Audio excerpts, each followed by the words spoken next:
السلام عليكم ورحمة الله وبركاته. إيشما هركب هنا كبجمتو دراوتو تكيني غيار رانتنا وبنا سكيني بالتما في كبجما أكسر نموتو سوشيال ميديا كنا إبتدي كيسي بجاتو نكيسا أيواز جو كامس مدي كجما إسحاق محمد ما تكيجاي مامشو جاريني إنه مقالة جالون كوفيساتي وجيله فوتو ببرد خاصودان بكما جولة لفاول قدرتو أما تناقرا سوشيال ميديا رفع جرتو أكما جئتي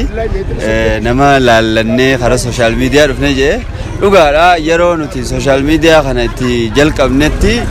نمني أورمو هنبايتو سنمو challenge هدو خيسا دبرت يجتمع تلين أتي challenge غنا سيغتو هدو لين هنجرتو چرا هدو كبدا مالي في خنا بودا يرو موتومان كجته خن أتي خرا سوشيال ميديا روتتي نتيمو دهوچات دلوغو تره أنا فو أرى چرا بريدا كبدا وري أنا خنا كيس جرتان كچلم كوت جرتان إساس gama communication itti fiddanii akka wajjin hojjettan kuno kantiibaaleen wajji jira waa hedduudha sirraa eegama inshallah waa hedduu dalaguu dandeessa akka oromootti saba guddaa kana taane namni social media irra jiru hanga xiqqasha numma daalu jechuudha kanaafuu waa hedduu dalaguu qabnu nurra jira nutu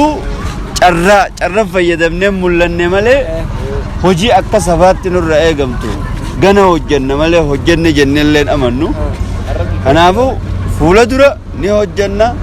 magaalaa teenya beeksisuu keessatti biyya teenya beeksisuu keessatti hawaasa keenya hawaasni oromoo kun hawaasa akkamii ija namni biraa itti nu laalu nuti immoo ija namni biraa itti nu laalu san ija bareedduu nuti itti fi laalu ummachuu qabna san sirreessuu qabna social media karaa gaariif itti fayyadamuu qabna social media karaa gaariif itti fayyadamuu jechuun hawaasa kee kanaafu akkasitti hawaasa irratti dalaguu qabna kanaaf hojii gaggaarii waan hawaasa kana boonsu waan biyya teenya boonsu irratti dalagdee akka itti fuftuun sin jaatanumaan dhaamsa qaba maammeeshoo subscribe godhaa waan inni irratti peejiilee inni irratti hojjetu hunda follow godhaa deeggaraanii cinaa dhaabbadhaa kanumaan jaa jabaadhu